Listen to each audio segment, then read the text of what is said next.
Roads disappear more often than people realize. Floodwater covers them. Forests reclaim them.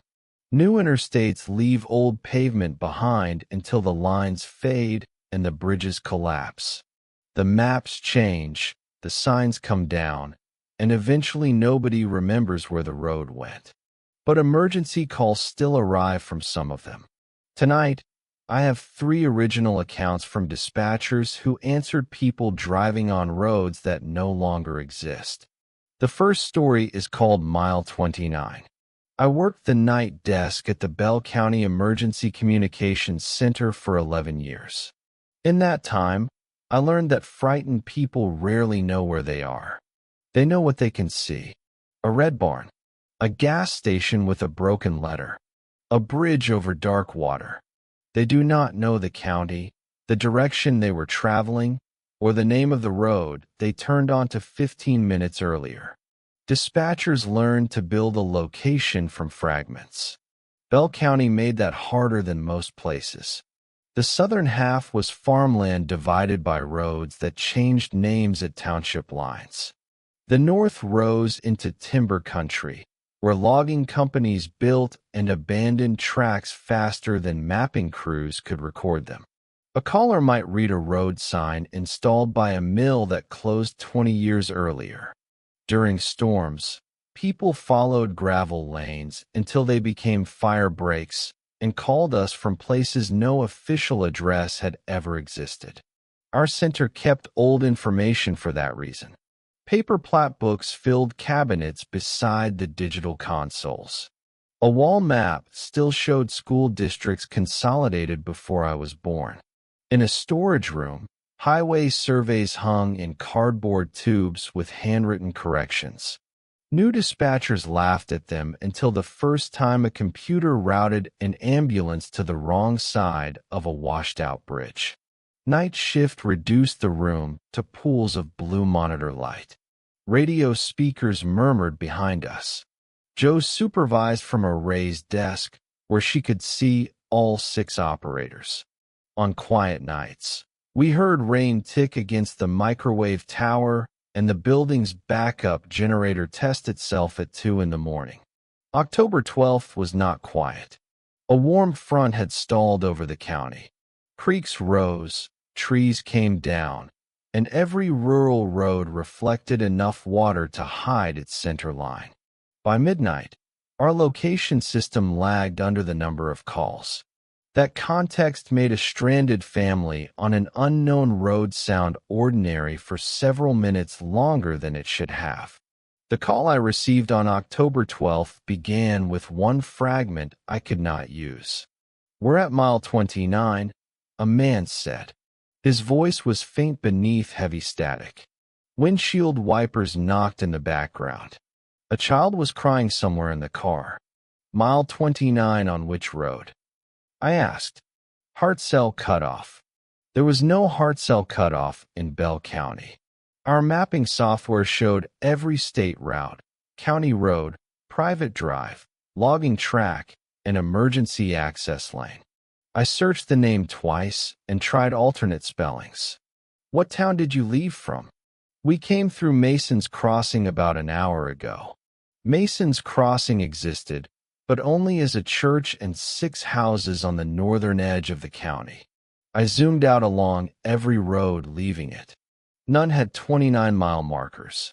"What is the emergency?" The man breathed close to the phone. "Something has been following us since the covered bridge."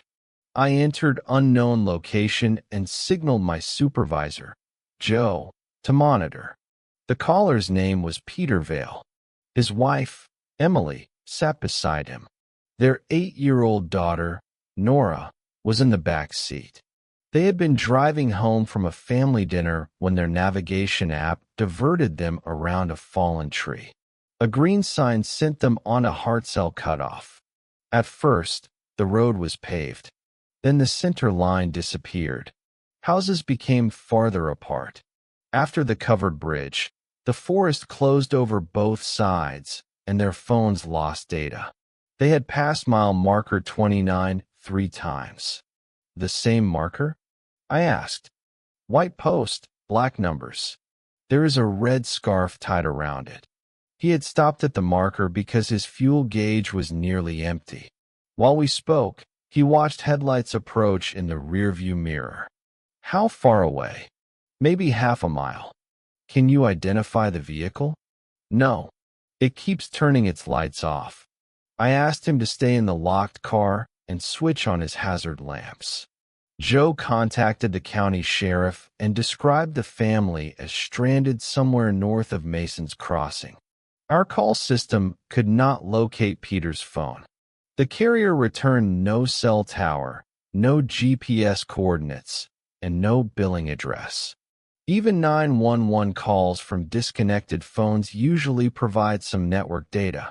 This call appeared on my console as a copper landline. The listed number contained only 6 digits. Joe wrote it on a sticky note and took it to the technical desk. The headlights came closer. Peter lowered his voice. It stopped behind us. Do not leave the vehicle. I can't see a car. 2 white lights shone through his rear window, high and widely spaced. They illuminated rain on the glass, but revealed no hood, windshield, or body between them. Nora stopped crying. In the background, she said, "That isn't the same one." I asked what she meant. Peter told her to be quiet. "Nora," I said, keeping my voice calm, "have you seen those lights before?" The child moved closer to the phone. The first ones had a bus around them.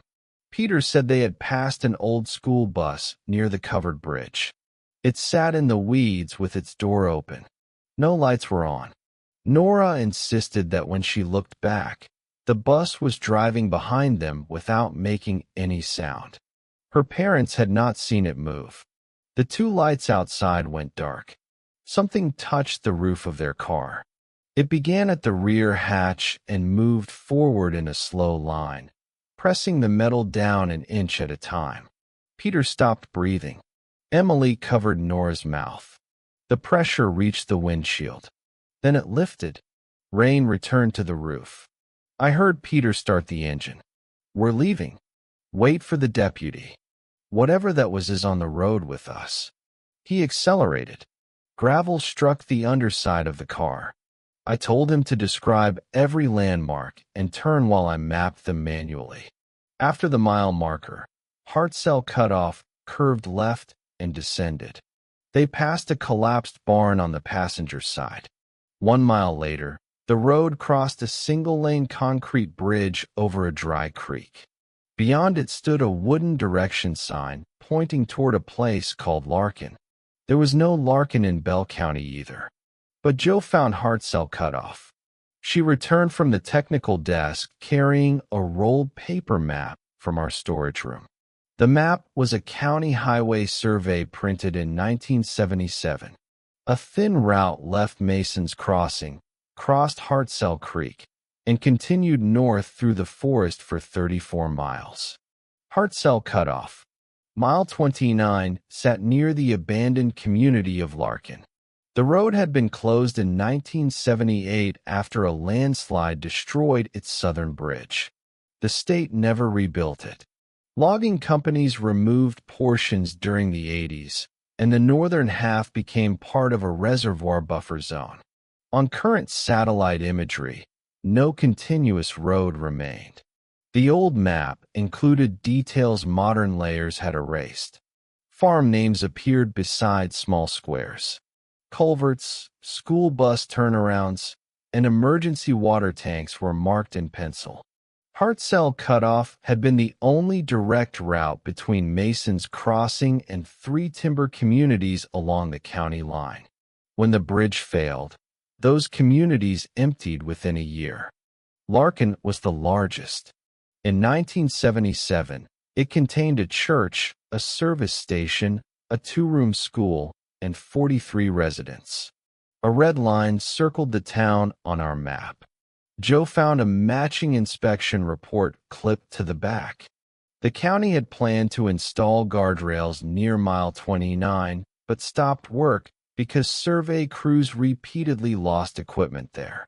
One crew left a transit tripod beside the road at noon. When they returned an hour later, the tripod stood 7 miles north at the same mile marker. The report called it vandalism.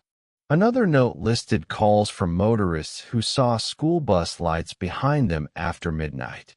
Those reports predated the 1978 disappearance. None had been entered into the digital system. The Vallas were traveling on a route erased 44 years earlier. I did not tell Peter that. Using the old map, I followed his landmarks.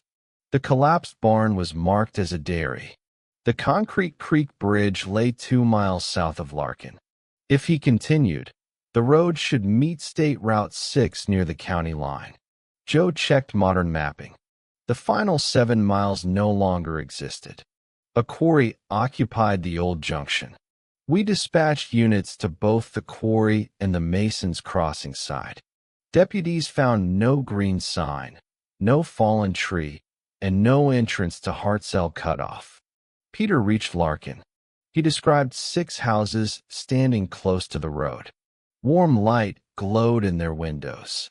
Several cars were parked outside, all older models with round headlights and chrome bumpers.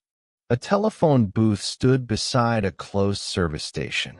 "Do not stop," I said. "There are people here." Figures stood on the porches watching the family's car. None waved. Their clothing looked pale in the headlights. Rain passed through some of them without darkening the fabric. At the far end of town, a school bus blocked the road. Its folding door was open. The destination panel above the windshield displayed no route. Inside, every seat appeared occupied by a child facing forward. Nora began crying again. "They don't have faces," she said. Peter stopped the car 20 yards from the bus. Houses stood on both sides. People stepped down from their porches. I searched the 1977 map for another exit. A narrow line left the service station and followed an electrical right-of-way west. It was labeled Fire Track C. On the modern map, a power corridor still crossed the forest and eventually met County Road 11. "Reverse to the service station," I told Peter. "There should be a dirt lane behind it." He backed away from the bus. The people in the road turned to follow. They did not walk. Peter said each time his headlights shook, the figures appeared several feet closer. In steady light, they remained still. Emily found the lane. The car left pavement and entered 2 muddy ruts beneath power lines. For the first time, our location system produced a signal.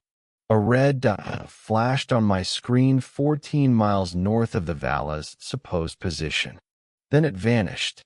I gave their coordinates to the deputies on County Road 11. One unit headed toward the power corridor entrance. Behind the Vallas, the bus turned onto the fire track. Peter could see it clearly now. Moss hung from its hood. Both front tires were flat, but it moved without bouncing. Its yellow paint had blistered away in sheets. Children filled the windows. The bus had no headlights. The widely spaced white lights traveled above it, suspended at the height of the trees. Fire Track C narrowed. Branches scraped both sides of the car. The fuel warning sounded continuously. I kept Peter talking. Dispatch training teaches us that a caller who is describing and answering is less likely to panic. I asked about the grade, road surface, and power poles. Joe calculated their progress on the paper map. The old track should have crossed a ridge and descended to County Road 11 in 6 miles. After 10 minutes, Peter passed mile marker 29. The same white post stood beside the dirt track. The red scarf moved in the rain. "We went in a circle," he said. The bus stopped behind them. Its folding door opened. Children stepped onto the road. I could hear the bus door through Peter's phone, rubber edges folding together, a pneumatic hiss, then many small shoes touching gravel. Nora whispered that one child was carrying the red scarf. Joe found a note in the margin of the highway map. Beside mile 29, a surveyor had written Bell County School transport incident, October 12, 1978. The same date as our call, 44 years earlier. Archived dispatch records showed that a school bus carrying 19 children entered Hartzell Cutoff during heavy rain. It radioed from mile 29 to report a bridge washout. Search teams found tire tracks ending at the marker. The bus and children were never recovered. The call number in the archive had 6 digits. It matched the number on my console. "The road isn't looping," Joe said. "The call is." I understood what she meant. The Vallas were not returning to the same place. They were moving through different versions of mile 29, each one closer to the night the bus disappeared. If they continued following the old map, we would guide them completely out of the present. I told Peter to turn off the road. "There are trees on both sides. Drive between them. We'll get stuck. The road is what is keeping you there." He aimed the car toward the power lines and accelerated. Branches broke. The undercarriage struck stone. Emily screamed. Behind them, the children began running. The call filled with static. For several seconds, I heard 2 conversations at once. Peter shouted from inside the car. Beneath him, a bus driver spoke into an old radio. "Bell Dispatch, we have water over the bridge. 19 students aboard. Turning around at marker 29. It was the lost 1978 call. I answered both. "Do not turn around. Leave the road now." The bus driver asked me to repeat. Peter's engine climbed to a high whine. A power pole passed his passenger window. Then another. Mud slowed the car. The floating lights reached the edge of the trees. Nora counted them aloud. 1, 2, 3. On 4, a deputy broke into the call. He could see hazard lights moving beneath the transmission line. "Keep coming west," I told Peter. "Police are in front of you." The car tore through the final brush and dropped onto County Road 11. Deputies reached it at 2:48 in the morning. Peter, Emily, and Nora were cold and shaken but uninjured. The roof of their car had a long depression from the rear hatched to the windshield. Its tires were wrapped in a vine species that had disappeared from the county after the reservoir was built. The fuel tank was full. Deputies searched the power corridor. They found the family's tire tracks ending 10 feet inside the trees. No trail continued east. No bus followed them. Our recording system saved only the final 9 minutes of the call. In the background, beneath Peter's voice, the bus driver continued asking dispatch for instructions. The archive copy of the 1978 incident changed the next morning. Its final line had originally read "radio contact lost, 2248. Now it read "bus advised to leave road." 19 students recovered at County 11. No recovered students were ever identified. No families reported children returning after 44 years. But every October 12th, a red scarf appears on mile marker 29 in our evidence garage. The county removed that marker in 1978. The second story is called "The Highway Under Edrin Lake." State traffic centers receive calls that are not emergencies yet. The operations floor sat above a maintenance depot and had no exterior windows. One wall displayed a digital map of every state highway. Another held 64 camera feeds that changed automatically when sensors detected stopped traffic. The room was always bright enough to keep us awake and cold enough to protect the servers. After several hours, rain on a camera began to feel more real than weather outside. Edrin Lake occupied the center of my district. Its causeway was vulnerable to crosswinds, fog, and people stopping illegally to take photographs. I knew every expansion joint and emergency pullout. I knew which camera shook when semi-trucks passed and which radar sensor counted geese as slow vehicles. The reservoir itself was newer than the highway department liked to admit. Edrin Dam flooded the valley in stages over 8 months. The Power Authority purchased the town, relocated 2 cemeteries, and cut the old interstate into sections before the water rose. Official photographs showed excavators breaking the pavement so nobody could mistake it for a usable route during low water. None of those photographs showed mile marker 16, a stalled car in a live lane, a mattress on the freeway, a signal light flashing the wrong color. The caller is safe when the phone rings. Our job is to keep the situation from becoming the kind handled by fire and police dispatchers. I was working the eastern camera desk when a roadside call appeared from Interstate 84, Emergency Station Edrin 6. It was 1:07 in the morning. Rain covered most of the state, and the night shift had spent hours tracking hydroplaning crashes.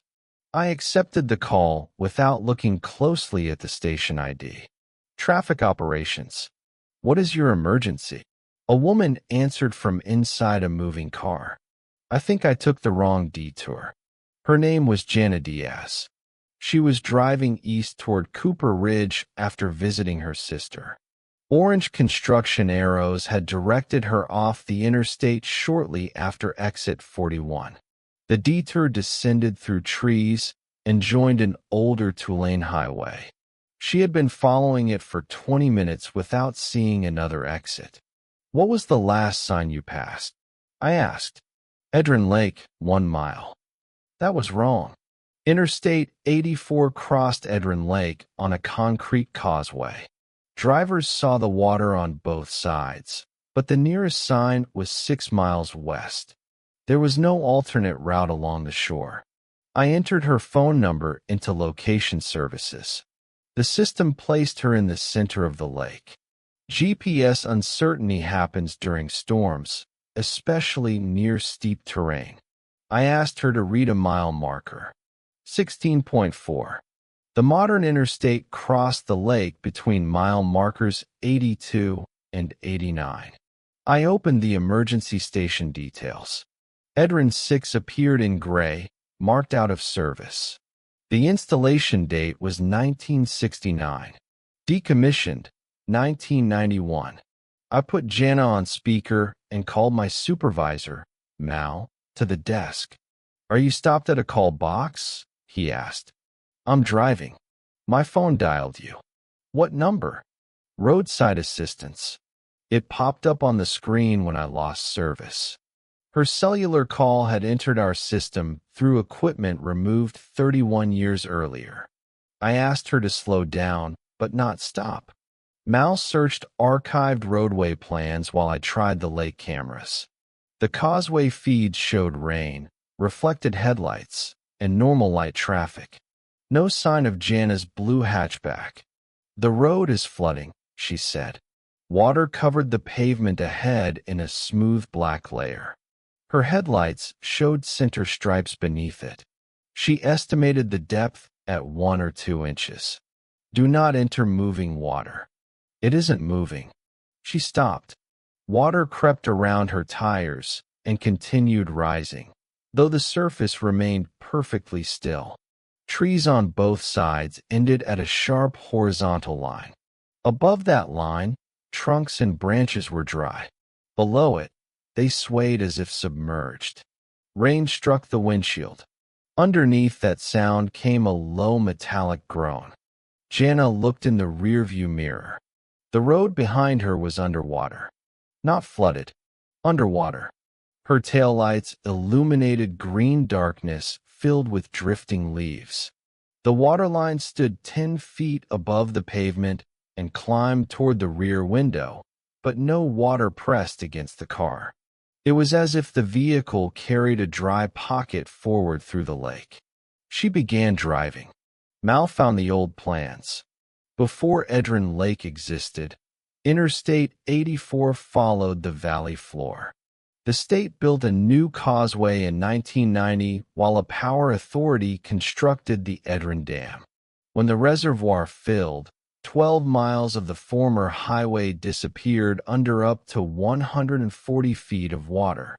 The old road used mile markers 11 through 23. Jana was driving on the submerged alignment. At 1:15, camera Edrin 6 came online. A new square appeared in my traffic grid. The feed was green and clouded with suspended particles. Two pale beams moved along a highway at the bottom of the lake. I could see Jana's car from above. The picture had the rounded corners and horizontal flicker of an old tube camera. A timestamp tried to form at the bottom, but cycled through several years. The view looked east along two lanes descending gently between drowned cottonwoods. Painted arrows on the pavement remained bright beneath the algae, as if the water had preserved them from time. Far above the road, the dark underside of the modern causeway crossed the frame. Headlight reflections moved across its surface. Drivers on the current interstate passed directly over Jana without knowing she was below. I switched the camera to infrared. The lake vanished into a field of cold gray, but the vehicles on the submerged highway remained warm. Dozens of engine-shaped heat signatures moved along both lanes. Some stopped at the edges of the image and waited until Jana approached. Others traveled backward while facing forward. The heat image showed people standing among the drowned trees. Mal switched it back before Jana could hear my reaction. It traveled inside a bubble of darkness. Water curved around the vehicle without touching it. Beyond that dry space, drowned trees stood along the shoulder. Fish flashed through the headlights. Mal told me to record the feed locally. The system refused. It identified the camera as analog and unavailable even while we watched it. "There are cars ahead," Janice said. A line of red taillights appeared in the water. Vehicles moved east in both lanes, all separated by the same distance. Some were late 60s sedans. Others were newer. Silt covered their roofs and windows. Their tires turned against the submerged pavement. Jana slowed.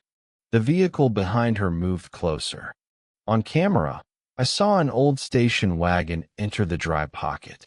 Water streamed from its grill without falling to the road.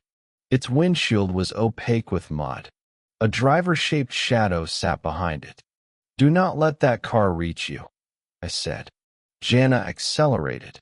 The speed limit sign ahead read 55, preserved beneath algae. Beyond it stood an overhead guide sign. One arrow pointed east toward Cooper Ridge. The other pointed to Edrin, the town evacuated before the reservoir filled. Jana stayed east. Her radio turned on. A man's voice announced that residents of Edrin had until 6 that evening to report to the high school evacuation center. The message repeated with a date from 1990. Between repetitions, another voice broke through. "Blue car, take the town exit." Jana asked whether I had spoken. I told her no. The station wagon struck her rear bumper. Her phone clattered against the console. Tires squealed on dry pavement 50 feet beneath the reservoir. The hatchback fishtailed, crossed the center line, and recovered. For 1 second, its left side passed out of the dry pocket. Water hit the driver's window with enough force to crack it. Jana screamed and pulled right. The pocket closed around the car again. A white fracture remained in the glass. The station wagon followed. Mal contacted state police and the Edrin Dam control room. I stayed with Jana and searched the old plans for a route to the surface. The submerged highway did not climb until mile 22. At her speed, she would need 7 minutes. The pressure at the deepest section could crush the cracked window long before then if the dry pocket failed. An earlier bridge inspection plan showed another option. At mile 18, the old highway passed beneath a ventilation shaft for the decommissioned Edrin Tunnel. The tunnel had been sealed before filling, but a maintenance stair rose from its eastern portal to a utility building above the maximum water line. The highway and tunnel were not connected. A concrete drainage passage ran between them. "You need to reach marker 18.2, I told her. "Then what?" "There will be a service ramp on the right." Mal looked at me. The ramp was not designed for passenger vehicles, and the utility building had been welded shut for decades. It was still better than waiting for the window to fail. The line of underwater traffic slowed. Jana passed a school bus shelter and an abandoned fuel station. People stood along the roadside. Their clothes and hair floated around them, but their shoes remained on the pavement. Each raised one arm as her car passed, asking for a ride. The station wagon hit her again. This time, its muddy windshield cleared in two wide arcs. There was no driver. 3 people sat upright in the rear seat, their faces pale and swollen by water. Jana recognized one of them from a missing person poster at her sister's house. A teenager had disappeared from the modern causeway the previous winter. Police believed he had climbed over the barrier. He turned his head toward Jana. The station wagon struck a third time. Her rear window shattered. No water entered. Cold green light filled the car, and the smell of the lake replaced the heater air. Jana could hear the submerged traffic now. Engines, tires, horns, all muted by great depth. The missing teenager reached through the broken window. Jana swerved hard and scraped the guardrail. The station wagon lost contact. The arm withdrew, leaving wet fingerprints on the inside roof. Mile marker 18 appeared. I watched the camera for the service ramp. A break in the guardrail opened onto a concrete slope descending away from the highway. "Right turn now." Jana took it too fast. The hatchback hit the curb, lifted onto 2 wheels, and dropped onto the ramp. Her headlights found a round drainage portal half blocked by sediment. The dry pocket followed her off the road. The station wagon did not. It stopped above the ramp. More vehicles gathered behind it, filling both lanes. Their occupants turned toward Jana's car. The drainage portal was barely wide enough. "Drive through," I said. The car's mirrors scraped concrete. Darkness closed around it. On camera, the blue hatchback disappeared beneath the tunnel wall. Jana's call remained. She entered a circular passage with water flowing along its ceiling. Gravity inside the dry pocket no longer matched the world outside. Leaves and small fish moved above her head. Her headlights reached a rusted gate at the far end. The gate was chained. Jana stopped inches from it. Behind her, pale faces filled the mouth of the drainage pipe. Mal relayed instructions from the dam control room. The utility stair was beyond the gate. Its lower door could be released hydraulically from the surface, but the system had not been tested since the reservoir filled. The dam operator initiated the release. Nothing happened. Jana found a tire iron beneath the passenger seat. She struck the chain. The sound traveled through concrete and water. The faces at the tunnel mouth moved closer. She struck it again. The cracked side window gave a small pop. Water beaded along the fracture from the outside.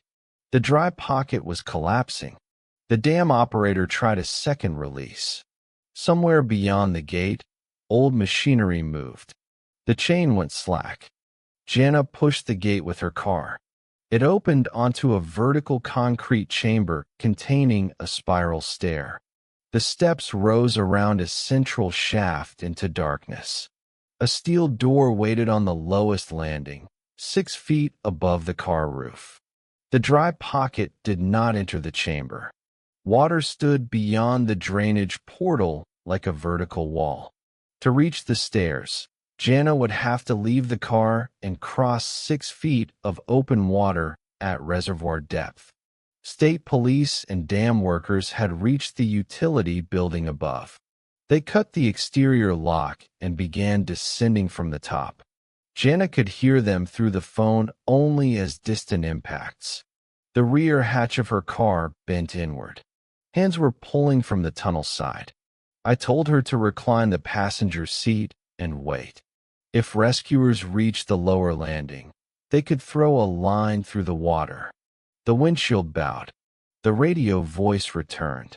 Blue car, last exit. Every underwater vehicle sounded its horn. The dry pocket failed. Jana's call became a roar of water and ended. I watched camera Edrin 6. The dark bubble collapsed around the hatchback. Green water struck it from every side. The roof caved. Headlights went out. For 23 seconds, nothing moved. Then the utility stair door opened. A safety line floated into the chamber. Jana surfaced at the top of the shaft 11 minutes later. She had no memory of leaving the car. Dam workers found her clinging to the line halfway up the stairs, dry from the shoulders down. Her phone remained connected in her jacket pocket even though water poured from its speaker. Divers searched the drainage passage the next morning. They found the rusted gate closed and chained. The portal on the highway side was buried beneath 9 feet of sediment. No passenger vehicle could have entered. Jana's hatchback was not there. Camera Edrin 6 stayed on my traffic grid until sunrise. At 5:42, the blue car returned to the submerged highway. It joined the eastbound line with its headlights off. 3 people sat in the rear seat. A driver-shaped shadow held the wheel. The next night, the roadside station called again. When I answered, Jana's voice said, "I think I took the wrong detour." The real Jana was still in the hospital. The final story is called Route Zero. My father used to say every road begins somewhere, but surveyors know that is not true. Roads begin at a number. An engineer chooses a fixed point, drives a brass marker into the ground, and measures everything else from it. Mile 1 exists because the marker says where 0 is. Move the marker, and the road does not move, but every distance on the plan becomes wrong. I thought that was only mathematics until the night a road came back for its marker. I worked alone at the Dry Wells Highway Radio office, 40 miles from the nearest town. The building sat where State Route 19 crossed the eastern edge of the Caligo Desert. During the day, it served maintenance crews and snowplow drivers. At night, I monitored emergency radio, opened gates for permitted convoys, and dispatched the only tow truck within 100 miles. The office had been a survey station before the highway department acquired it. It was a low concrete building with thick windows, a radio mast, and a steel observation platform on the roof. The original drafting room became our dispatch floor. A brass disc remained embedded in the center of the concrete. Dry Wells Datum 0 was stamped around its edge. The desert around it looked empty only from a moving car. From the roof platform, I could identify abandoned rail grades, wartime concrete pads, power lines to wells that had gone dry, and pale survey cuts running toward the mountains. Heat erased most of them by day. Moonlight brought them back. Radio behaved strangely there even without Route Zero. Signals followed temperature layers and crossed hundreds of miles. Truckers in Arizona sounded local. A rancher 5 miles away disappeared behind static. Sometimes the old survey antenna received bursts of numbers after I shut its power off. The previous dispatcher called them sun noise and showed me which fuse to pull. He also told me never to answer anyone who identified their location as a decreasing mile. I thought he meant a driver traveling west. The office log proved otherwise. Since 1980, 7 dispatchers had recorded calls from mile 11, mile 8, or mile 4 on an unnamed road. Most calls ended when the number reached 0. One entry from 1996 said the caller arrived outside the office, but the dispatcher saw only headlights and refused to open the door. The next morning, a strip of fresh pavement crossed the parking lot and ended at the brass disc. That page had been folded backward so I would not find it during training. At 2:32 on an August morning, a truck driver called over Citizens Band Channel 9. Dry Wells Base, you got ears. His signal was strong enough to sound local. I answered and asked for his position. That's the problem, he said. I'm on a state route with no number. His name was Nate Corwin. He hauled refrigerated produce from Mesa Verde to Lanton twice a week. A dust storm had closed Route 19 near Red Basin. Highway Patrol directed traffic to wait at a rest area, but Nate's navigation unit offered a 2-hour detour. He followed a paved exit south. The exit had no sign. After 12 miles, his navigation screen went blank. The pavement continued straight through open desert. White posts appeared on the shoulder, counting downward. He had just passed mile 7. What direction are you traveling? I asked. North, I think. Route 19 ran north to south. If he had left it on the eastern side and turned south, he could not be heading north without crossing it again. I asked him to read his compass. It keeps spinning. Stop the truck. Tried that. The road moves under me. When Nate released the accelerator, the speedometer fell to 0, but the mileposts continued passing his window. The asphalt flowed backward beneath the truck like a conveyor. Sand on both sides remained still. He put the transmission in reverse. The truck continued toward mile 0. I checked our highway cameras. The dust closure feeds showed parked traffic and orange patrol lights. Southern cameras were clear. No unmarked exit existed near Red Basin. Nate's radio signal registered 20 watts at close range. Direction-finding antennas placed it west, east, and directly beneath the office at the same time. Do you see any landmarks? Telephone poles. No wires. Something red on the horizon. The red glow pulsed once every 6 seconds. Our radio mast obstruction lamp used the same interval. I went to the east window. The desert was black beneath the stars. Route 19 passed the office as 2 pale lanes and disappeared north. Far beyond it, I saw a pair of white headlights where no road should have been. They moved toward me. Nate passed mile 6. His radio picked up another transmission. A woman asked Dry Wells Base for directions from mile 11. A second driver reported a convoy stalled at mile 4. Their voices overlapped on Channel 9, some clear, others distorted by decades of recording technology. Nate asked who they were. I told him to keep his radio on my voice. The office archive occupied a locked cabinet behind the dispatch desk. I found a key and searched old route books while we spoke.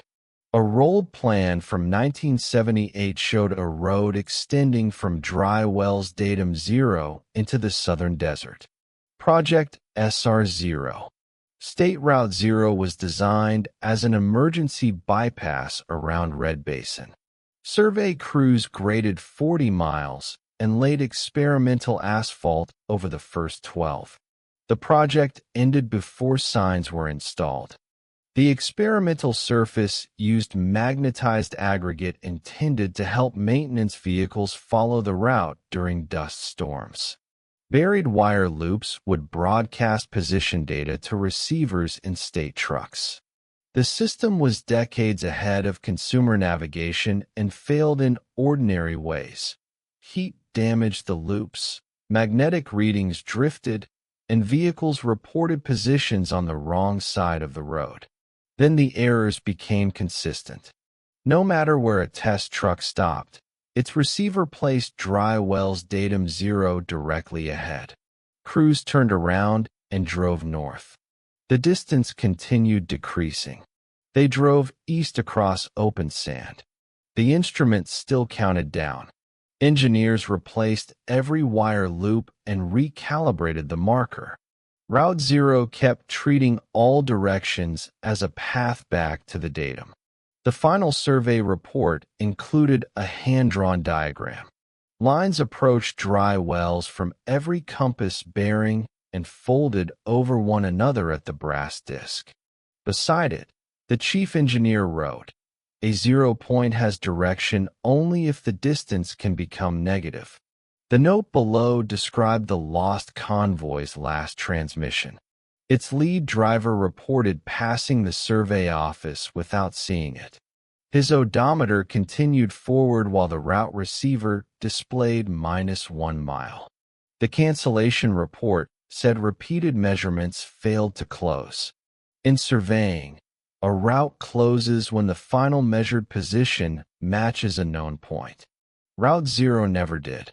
Crews traveling 12 miles south returned calculations placing them north of the datum. Compass bearings changed between morning and evening. Aerial photographs showed the graded road in different locations on different days.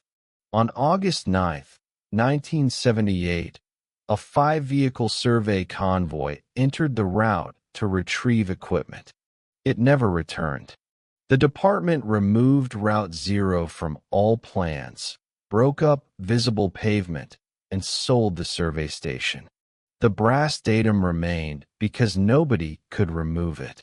A typed note said cutting tools failed whenever they touched the disc. August 9th was the date of Nate's call. "I can see a building," he said. His headlights were less than a mile from my east window now. The desert between us appeared empty, but the lights rose and fell as if traveling over a road. Describe it. Concrete. Radio tower. Red light. He was approaching dry wells. Nate passed mile 5. I looked at the brass disc in the floor. A narrow line of black material extended from its southern edge. At first, I thought it was a crack. Then the line widened. Aggregate and tar spread over the concrete in a perfect strip, building asphalt 1 grain at a time. Route 0 was laying itself into the office. I moved my chair away. The radio voices grew louder. The woman at mile 11 said her engine had died. A 1978 survey driver read a sequence of bearings. Someone else repeated my name, though I had not given it. Nate reached mile 4. "There are trucks behind me," he said. 5 sets of headlights followed his refrigerated trailer. Through his mirrors, he saw old highway department pickups coated in desert dust. Survey tripods were strapped to their beds. Figures sat in the cabs wearing pale hard hats. The lost convoy had joined the road. The asphalt line reached the dispatch desk. Wherever it passed, floor tiles and electrical conduit disappeared beneath a fresh black surface. A white center stripe painted itself across the room. I called Highway Patrol. The phone produced only Nate's radio transmission. "Mile 3, he said. I took a sledgehammer from the maintenance bay and struck the brass datum. The hammer rebounded hard enough to numb both arms. The disc did not scratch. I tried to pry bar around its edge. The concrete chipped, revealing that the marker was not a shallow plate. A brass shaft descended into the foundation. The 1978 plan included a detailed drawing. Datum 0 had been installed as a 6-inch cap atop a 40-foot monument rod drilled into bedrock. It could not be carried away, but the plan showed a reference point. Surveyors had checked the datum against a remote marker on Salt Pan 9, 18 miles west. If Route 0 measured distance from the brass disc, the reference marker could give it another 0. I searched the radio cabinet and found the old survey beacon frequency. The reference point answered. A steady carrier tone appeared on the spectrum display, weak but clear. I fed it through the direction finding transmitter and increased power. The asphalt stopped spreading. Nate's headlights outside turned west. The road is curving, he said. It has been straight this whole time. I told him to follow it until I gave another instruction. The 5 survey vehicles turned with him. Route 0 now believed Salt Pan 9 was its origin. That did not solve Nate's problem. The reference marker stood in a dry lake bed surrounded by soft salt crust. There was no highway and no safe route for a loaded truck. If he reached mile 0 there, I did not know whether the road would end or take him wherever it had taken the convoy. I needed to make him leave before the final marker. The old plans showed Route 0 crossing an abandoned rail grade near mile 1.6. The grade still existed as a raised gravel berm leading north toward Route 19. I described it to Nate. I see the crossing, he said. No tracks. Turn right onto the gravel. His steering wheel locked. The white center stripe split around the truck tires and joined again in front, holding him like a rail. Mile 2 passed. Behind him, the survey convoy closed the distance. Their radios joined our frequency. Dry wells, confirmed datum, the lead driver said. His voice sounded exhausted. I did not answer. We have been online for 46 years, he continued. Confirm 0 so we can close. The office lights dimmed. Asphalt began spreading from the brass disc again, this time westward towards Salt Pan 9.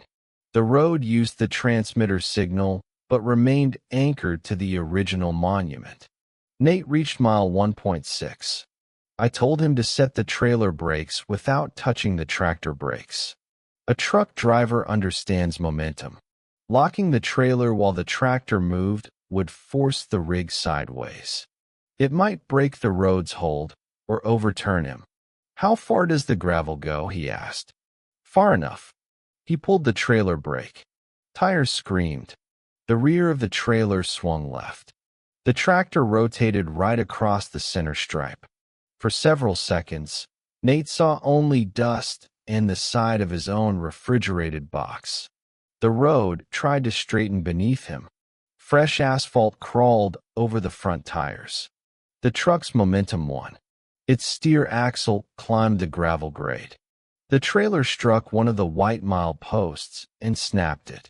As soon as the post fell, the pavement behind him fractured. The first survey pickup dropped into the crack without making a sound. The others drove through its headlights and continued toward mile 0. Nate accelerated along the rail grade. The road did not follow. He reached Route 19 at 3:11. Highway Patrol found him parked on the shoulder 4 miles south of Dry Wells.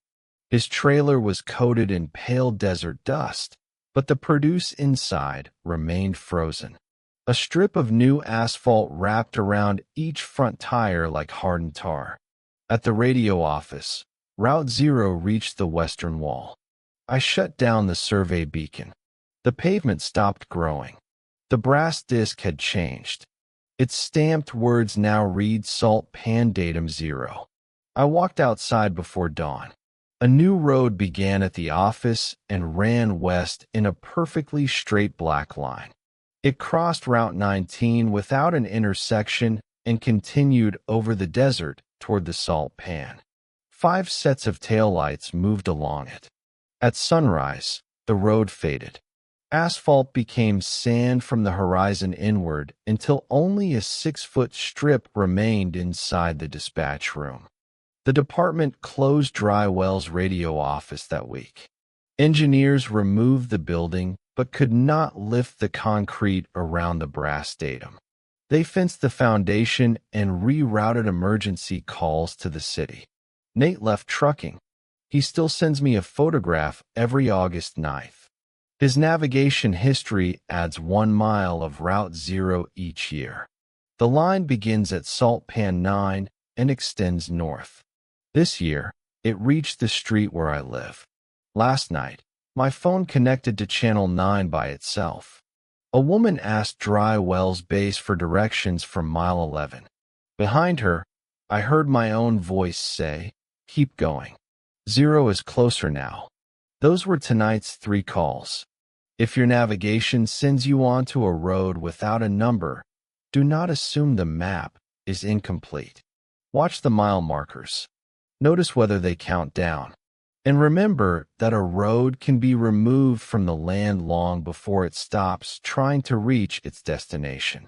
This has been the Ashen Frequency. Until the next transmission, keep one light on.